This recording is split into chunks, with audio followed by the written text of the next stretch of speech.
Brought to you by 1AAuto.com, your source for quality replacement parts and the best service on the internet. Hi, I'm Mike from 1AAuto. I hope this how-to video helps you out. And next time you need parts for your vehicle, think of 1AAuto.com. Thanks.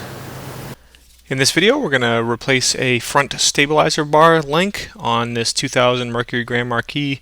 Pretty much the same process for a 98 to 2011 Grand Marquis or Ford Crown Victoria. We do the passenger side. Obviously the driver's side is the same procedure, and we do recommend that you replace these in pairs. Tools you'll need are jack and jack stands, your tire iron, or 21mm socket with a breaker bar, basically what you need to get the wheel and tire off, 15 and 18mm wrenches, and a 5mm Allen wrench. Start out by removing the wheel cover. You pry off the center cap, then there should be a key somewhere in your car in the glove compartment, and remove the center nut and then pry the wheel cover off. If you don't have air tools, you'll want to loosen the lug nuts with the wheel on the ground, then raise and support the vehicle and remove them. I'm going to fast forward here as I just remove those lug nuts, set aside that bracket that holds the hubcap, and take the wheel and tire off. Stabilizer bar is held on right there with a bolt. I'm going to put some penetrating oil on it. Okay, and then there's another bolt down here. On top is a 15mm. I like to put the wrench on there. Then take another wrench, hook it right in. Obviously you could use well, it's a little tight to get a socket and ratchet on there, but this method, this gives you a little more leverage. Look nice and slow, and the bolt should come loose pretty easily.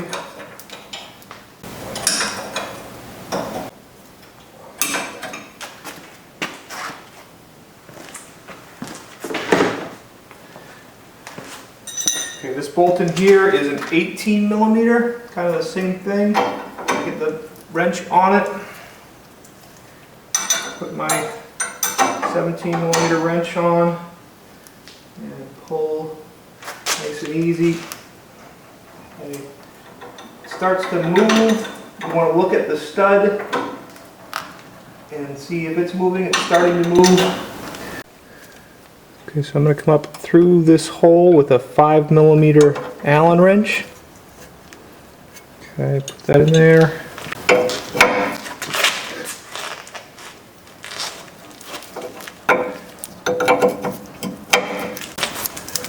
I'm going to speed up here as I just keep working that wrench with the Allen wrench holding it, and it will get difficult to hold that Allen wrench, so I'm just giving a shot underneath. I stick a wrench on there to hold the Allen wrench, give you some more leverage, and then just keep fast forwarding here as, like I said, I just work that bolt right off.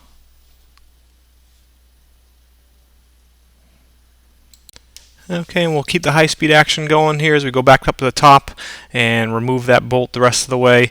I go back to using the wrench for some extra leverage as that bolt gets a little more difficult to remove as it gets further off the stud.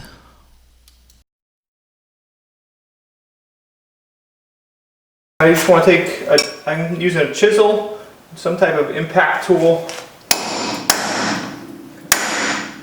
and drive the top out. The only one so far, so I'm just using a small extension here. Get the rest of the way out.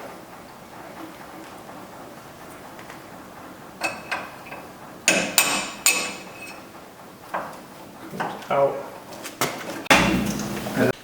Okay, new link from 1AAuto, much easier to use. It has a bolt that you can, or a nut here that you can grab onto with a wrench, so it makes it a lot easier to put in.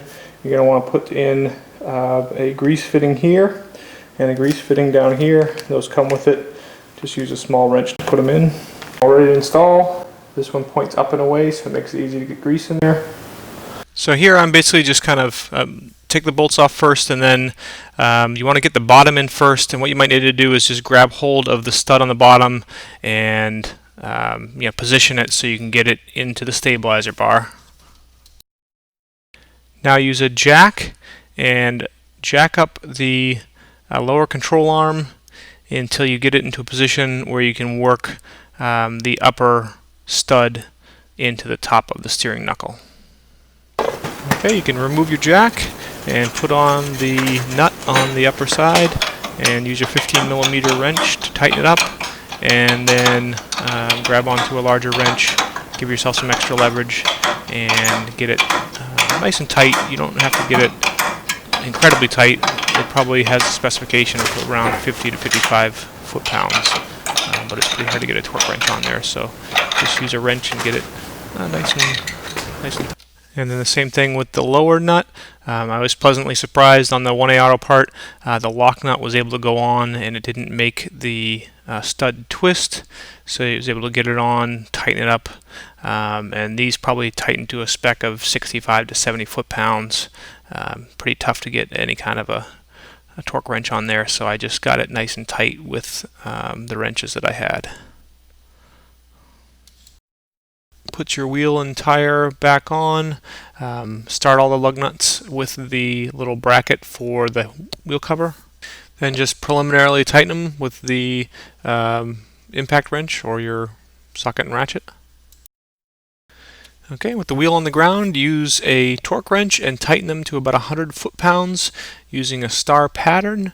Then put your wheel cover back in place, put the center safety bolt back in, tighten it up, make sure it's all on there good.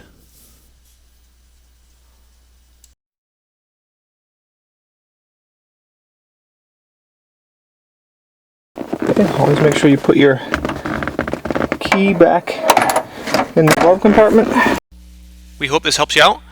Brought to you by www.1aauto.com, your source for quality replacement parts and the best service on the internet.